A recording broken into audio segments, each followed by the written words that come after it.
আওয়ামী লীগের সংঘর্ষ, বিনা দোষে জীবন চলে গেল এক যুবকের।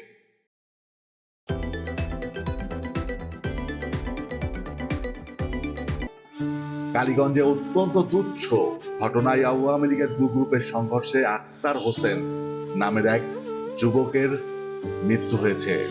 এই ঘটনায় অন্তত আরো 8 জন আওয়ামী লীগ নেতাকর্মী আহত হয়েছেন। সোমবার রাত 7:30টার দিকে শহরের নদীপাড়া এলাকায় এই ঘটনা ঘটে। নিহত আক্তার আরপাড়া গ্রামের নূর মোহাম্মদের ছেলে। রাতেই কালীগঞ্জ থানায় দুই গ্রুপের পাল্টাপাল্টি মামলা দায়ের হয়েছে।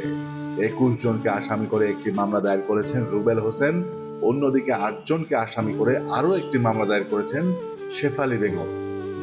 এ সময় দুটি বোমা সদৃশ বস্তু উদ্ধার করে পুলিশ। এই ঘটনায় আহত 8 জনের মধ্যে পৌর যুবলীগের আহ্বায়ক শফিকুজ্জামান রাসেল সহ 3 জনের অবস্থা সংকটাপন্ন হওয়ায় উন্নত চিকিৎসার জন্য যশোর সদর হাসপাতালে প্রেরণ করা হয়।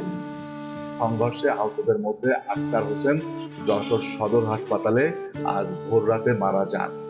স্থানীয়রা জানায়, নদীপাড়া এলাকার দোকানদার দেলোয়ার হোসেন পুরাতন লোহার জিনিসপত্র ক্রয় বিক্রয় করেন। বিকেলে এলাকার এক শিশু ওই দোকানে জিনিসপত্র নষ্ট করছিল। এ সময় দেলোয়ার হোসেনের ছেলে সজীব ওই শিশুকে ধমক দিয়ে বাড়ি পাঠিয়ে দেয়। এই ঘটনার পর মাগরিবের নামাজ পড়ে ফেরার পথে সজীব হোসেনকে পিটিয়ে জখম করে কয়েকজন যুবক। পরে এই বিষয়টি জানতে পেরে এলাকার কয়েকজনকে সাথে নিয়ে ওই দোকানে যায় পৌর যুবলীগের আহ্বায়ক শফিকুজ্জামান রাসেল। সেখানেও বাকবিতণ্ডা শুরু হলে এক পর্যায়ে সংঘর্ষ শুরু হয়। সংঘর্ষে দু গ্রুপের অন্তত 8 জন আহত হয়। স্থানীয়রা তাদেরকে উদ্ধার করে উপজেলা স্বাস্থ্য কমপ্লেক্সে ভর্তি করে। পরে পুলিশ ঘটনাস্থলে গিয়ে পরিস্থিতি নিয়ন্ত্রণে আনে।